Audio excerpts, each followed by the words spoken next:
नमस्कार दोस्तों, मैं संजय तिवारी आज आप लोगों के बीच एक नई टॉपिक लेकर के आया हूँ। सबसे पहले आप सबों का स्वागत करता हूँ। नमस्कार। एक नया टॉपिक लेकर के आया हूँ। टॉपिक का शीर्षक है पढ़ाओ नहीं, पढ़ना सिखाओ।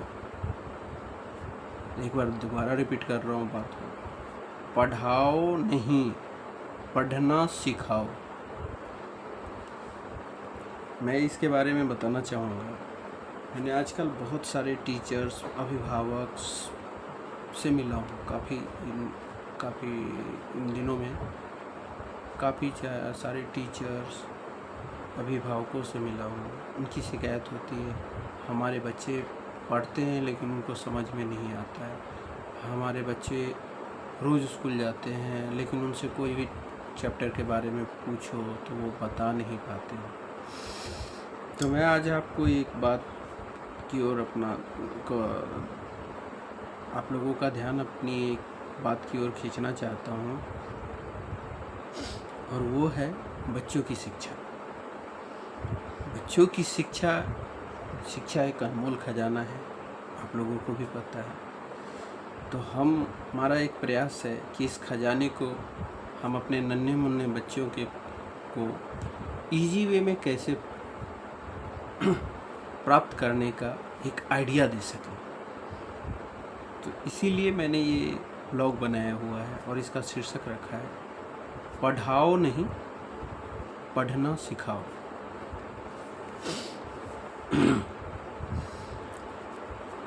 हम इस वीडियो में बच्चों से बात नहीं कर रहे हैं, हम अभिभावक से बात कर रहे हैं। कुछ टीचर भी हों वो भी सुन सकते हैं, तो आप लोगों का भी हाथ जोड़कर वेलकम है, नमस्कार है। अगर जो मेरे से कोई शब्दों में उतार चढ़ाव हो तो उसे माफ़ कीजिएगा। तो कहने का मतलब ये है कि सर, बच्चों को पढ़ाओ नहीं, पढ़ना सिखाओ। इट मीन्स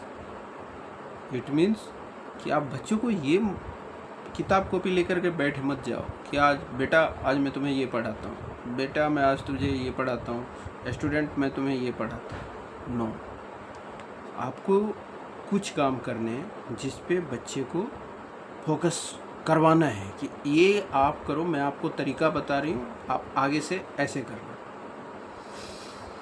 वो क्या करना है, तो शीर्षक के अकॉर्डिंग मैं बात करने जा रहा हूँ। पढ़ाओ नहीं का मतलब ऐसा नहीं कि आप बच्चों को अनपढ़ रखो, ये नहीं कहने का मतलब। मेरा कहने का मतलब है कि आप ना अपने बच्चों को ये बताएं कि पढ़ा कैसे जाता है। हमें पढ़ने के तरीके को अपनाना है। पढ़ाने का तरीके का मतलब है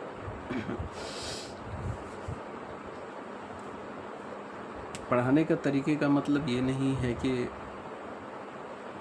आपने एक चैप्टर लिया, बच्चे को बता दिया, हाँ ये प्रॉब्लम का ये सॉल्यूशन है, ये प्रॉब्लम का ये सॉल्यूशन है, ये प्रॉब्लम का ये सॉल्यूशन है। ये पढ़ाने का तरीका मेरे हिसाब से नहीं। मैं एक एग्जांपल प्रस्तुत करता हूँ। आपने कोई कहानी पढ़ाना चालू किया, तो मैं बच्चे को ये बताना है कि आप कोई भी चैप्टर पढ़ने से पहले सबसे पहले ये पढ़ो कि उसका शीर्षक क्या होता है, राइटर का नाम क्या है, कब लिखा गया है, किन परिस्थितियों में ये लिखा गया है, लिखने वाले का नाम क्या है, और साथ में इसकी ईस्वी सन जो भी उसमें दिया हुआ है वो पूरा उनको पहले याद करो।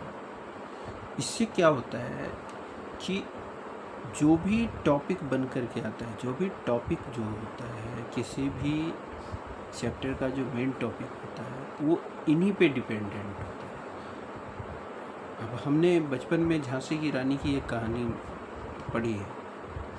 अब झांसी की रानी की कहानी किसने लिखी, सबसे पहला शीर्षक आता है। अगर जो कोई क्वेश्चन पुटअप होता है तो सबसे पहला होता है ये झांसी की रानी की कहानी किसने लिखी है, क्यों लिखी है। जिसे हम रामायण पढ़ते हैं तो रामायण के लिए पूछा जाता है रामायण कब लिखा गया, क्यों लिखा गया, किसने लिखा, वो सारे क्वेश्चन पुट अप होते हैं। तो उसी तरीके से बच्चे को हमें ये बताना है कि बच्चा कि आप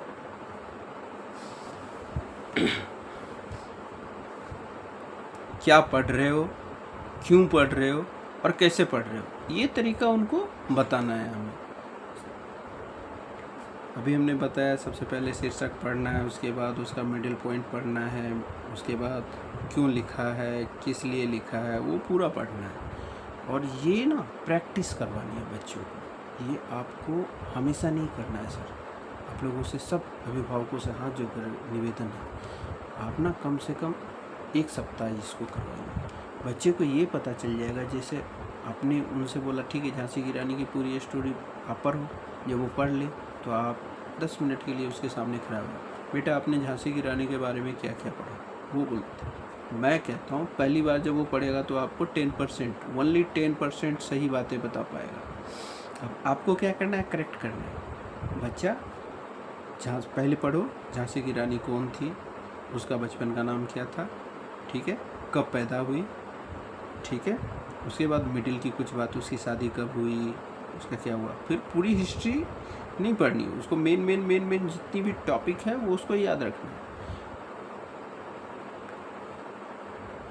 टॉपिक अगर जो याद रखेगा तो वो कहानी गढ़ सकता है, और यदि वो कहानी गढ़ना जान गया तो वो किसी भी सब्जेक्ट में, खासकर जो हमारे सब्जेक्ट है, जैसे हिस्ट्री हो गया, फिजिक्स हो गया, हिस्ट्री हो गया, फिजिक्स हो, कोई भी सब्जेक्ट हो, मैं ये नहीं कह सकता हिंदी हो गया, इंग्लिश हो गया, संस्कृत हो गया, जिनमें लंबे चौड़े क्वेश्चन आते हैं।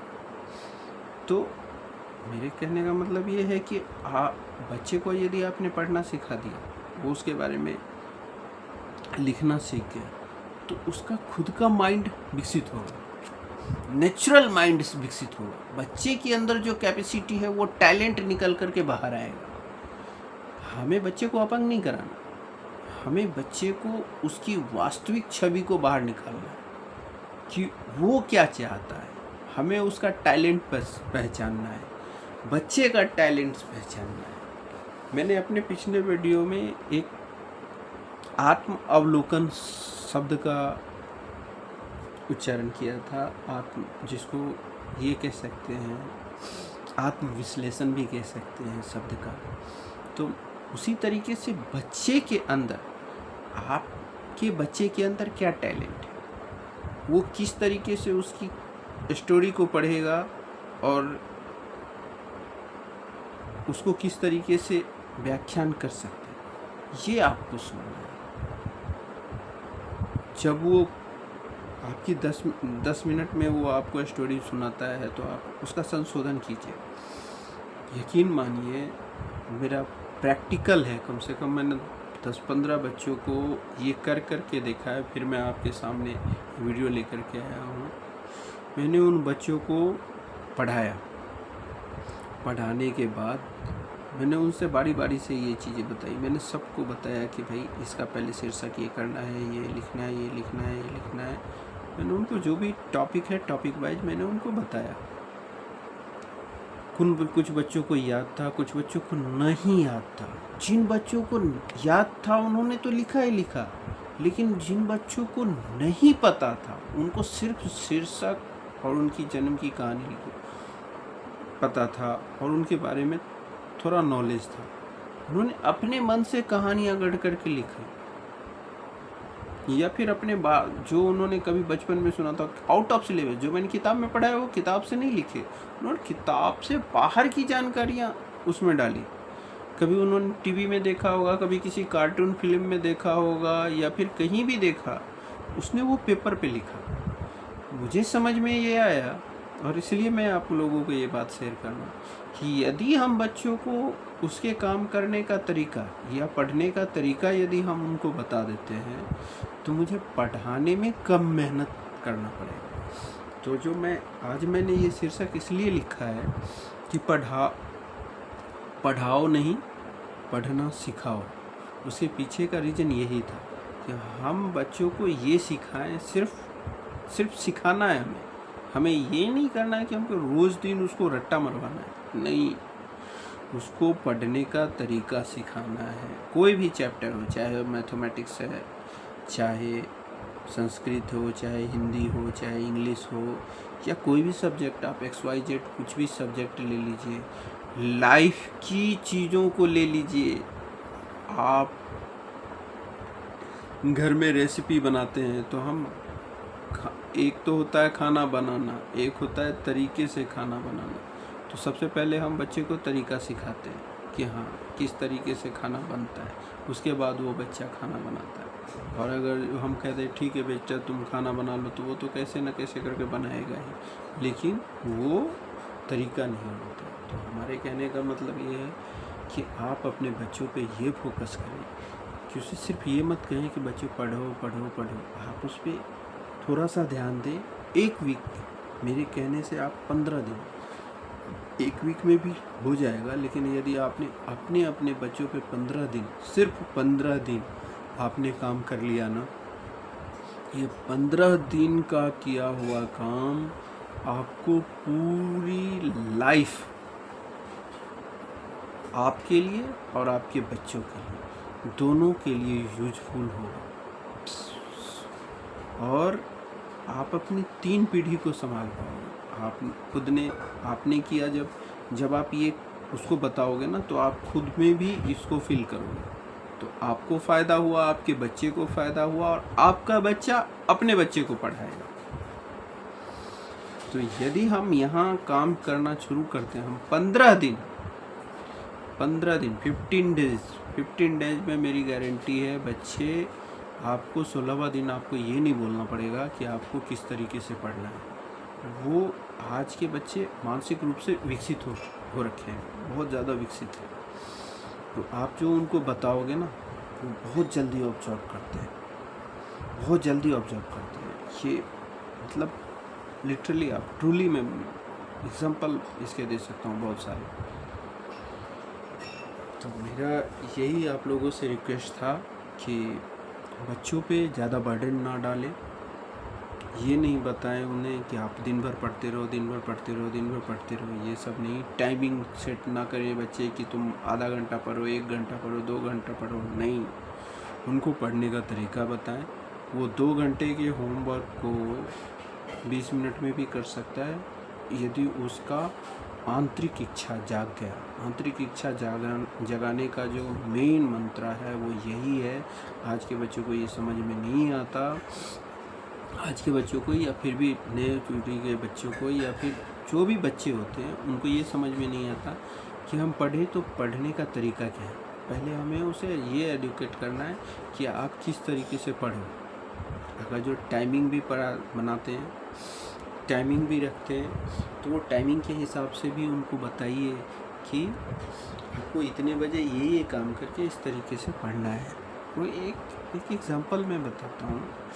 मैंने, वैसा तो नहीं है, लेकिन फिर भी थोड़ा सा मैं आपको शेयर करना। मैं थोड़ा सा आध्यात्मिक हूँ, थोड़ा सा पूजा पाठ पे भी थोड़ा सा भरोसा करता हूँ। तो मैं इसीलिए आपको ये बात बताना चाह रहा हूँ। जब मेरे पिताजी और मेरे दादाजी जब पूजा पाठ करने के लिए बैठते थे, तो उन्होंने पहले योगा किया, उसके बाद मतलब बहुत तरीके से पूजा पाठ करते थे।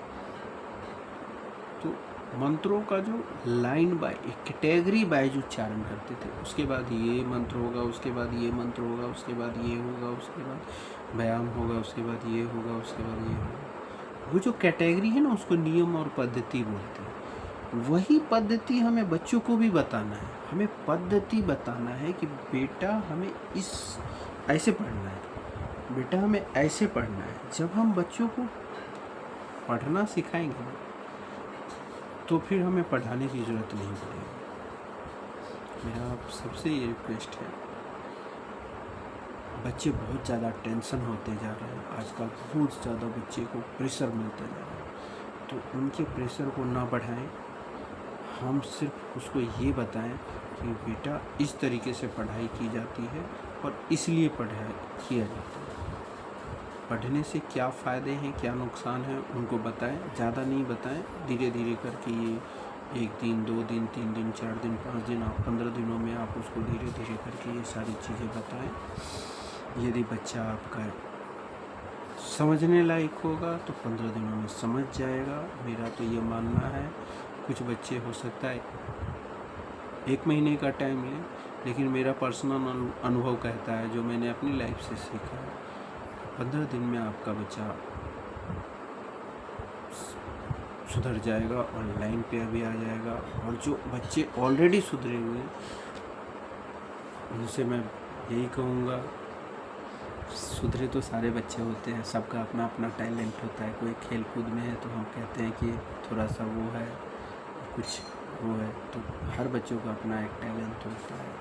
तो उसके लिए तो हम उनको कुछ भी नहीं कह सकते, बट यही कह सकते हैं, मैंने जो अध्ययन किया, जो मुझे समझ में आया, वो मैं यही कहा, क्योंकि मैंने बहुत सारे छोटे छोटे बच्चों से बात भी करी कि आपको बच्चे क्या पढ़ने में क्या दिक्कत होती है, तो उन्होंने मुझे बताया।